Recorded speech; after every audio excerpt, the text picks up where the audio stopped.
নমস্কাৰ বন্ধুসকল, মই মণ্টু বৰাই আপোনালোকক বাইক অসম ইউটিউব চেনেললৈ স্বাগতম কৰিছোঁ। মোৰ মনটো আজি বহুত দুখ লাগি আছে এটা নিউজৰ বাবে।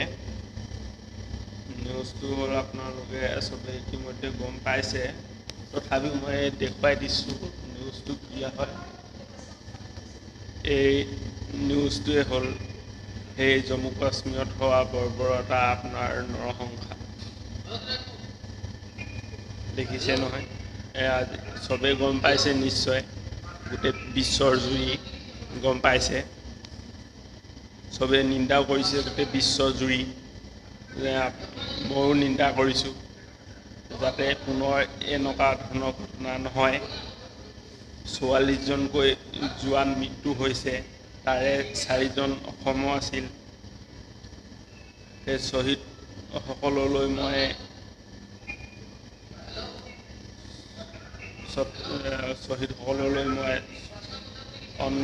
অন্তৰৰ পৰা মই শ্ৰদ্ধা কৰিছোঁ, যাতে তেওঁলোক ভালে কুশলে থাকক। আৰুনো কিনো ক'ম, ইয়াকে কৈছোঁ, যাতে পুনৰ এনেকুৱা ধৰণৰ ঘটনা নহয়। আৰু যিজনে কৰিছে তেওঁক যাতে নিশ্চয় কিবা নহয় কিবা এটা শাস্তি দিয়ে যেন ভাৰত চৰকাৰে। মোৰ ভাৰত চৰকাৰৰ প্ৰতি অনুৰোধ। নমস্কাৰ বন্ধুসকল, মই মণ্টু বৰাই আপোনালোকক বাইক অসম ইউটিউব চেনেললৈ স্বাগতম কৰিছোঁ। আপোনালোকে চাই থাকিব সদায় বাইক অসম ইউটিউব চেনেল। মই আপোনালোকৰ মাজলৈ প্ৰত্যেক দিনাই নতুন এখন বাইকৰ বিষয়ে লৈ আহিম, আৰু আপোনালোকে যাতে বাইকখনৰ বিষয়ে জানিবলৈ সুবিধা হয়। বাইকখন কিনিবলৈ গ'লে যাতে কোনো দিগদাৰ নহয়, বা বাইকখনৰ বিষয়ে জানি লোৱাটো, বাইক এখন কিনিলে যিকোনো বস্তুৱেই কিনিবলৈ হ'লে জনাটো অতি দৰকাৰ। আৰু সেয়েহে মই আপোনালোকৰ মাজলৈ লৈ আহিছোঁ বাইকৰ বিষয়ে ক'বলৈ। আৰু মই আজি নতুন এখন বাইকৰ বিষয়ে ক'ম, TVS company TVS এপাচি RTI R200। সেই বাইকখনৰ বিষয়ে ক'ম, আপোনালোকে সম্পূৰ্ণকৈ ভিডিঅ'টো চাব। আৰু মোৰ বাইকৰ ভিডিঅ' চাবলৈ আপোনালোকে মোৰ চেনেলটো ছাবস্ক্ৰাইব কৰি ল'ব আগতে, যাতে আপোনালোকে মোৰ ভিডিঅ'বিলাক পোনপ্ৰথমে আপোনালোকে পায়। সেয়েহে আৰু বাইকৰ বিষয়ে জানিবলৈ আৰু চাই থাকিব বাইক এখন ইউটিউব চেনেল। আহকচোন আজি ভিডিঅ'টো আৰম্ভ কৰোঁ।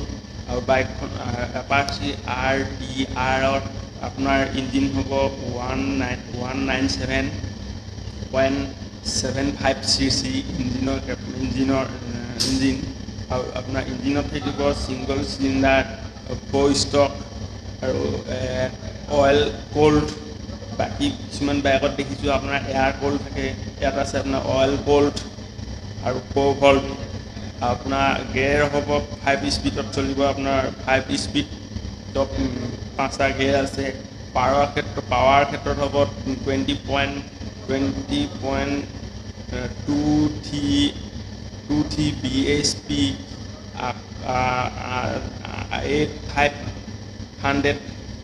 8500 RPM, 8500 RPM। আৰু মেক্সিমাম টৰ্ক হ'ব 18.1 Nm, 7000 RPM। ইঞ্জিন পাৱাৰ হ'ব বাইকখনৰ এপাচি TVS এপাচি RTR পাৱাৰ।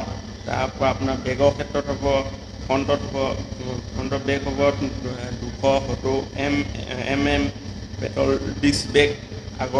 পিছফালৰ ডিস্ক বেগে হ'ব 240, খালি আগত পিছৰ বেগটো কম আছে, 240 mm আছে। টপ স্পীড হ'ব আপোনাৰ 228। তাৰপৰা বাইকখনৰ আপোনাৰ হাইট হ'ব 1015 mm।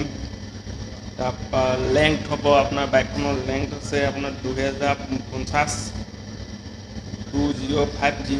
mm। তাৰপৰা ৱেট আছে 148 kg। বাইকখনৰ ফিউল টেংক হ'ব 12 লিটাৰ।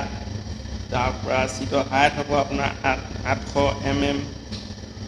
মাইলেজ দিব আপোনাৰ বাইকখনৰ মাইলেজ হ'ব 41 কিলোমিটাৰ তাৰমানে 40 ওপৰত যাব আৰু আপোনালোকে চাই থাকিব বাইক এখন ইউটিউব চেনেল মই আপোনালোকলৈ লৈ আহি নতুন নতুন বাইকৰ বিষয়ে লৈ আৰু আপোনালোকে যাতে মোৰ চেনেলটো এতিয়াও যদি ছাবস্ক্ৰাইব কৰা নাই ছাবস্ক্ৰাইব কৰি ল'ব যাতে নতুন নতুন বাইকৰ বিষয়ে আপোনালোকে জানিব পাৰে আৰু মই ইয়াকে ক'লোঁ আগন্তুক দিনত মোৰ ভিডিঅ'বিলাক আপোনালোকে যাতে চাই থাকে এয়া কামনা থাকিল জয় অসম।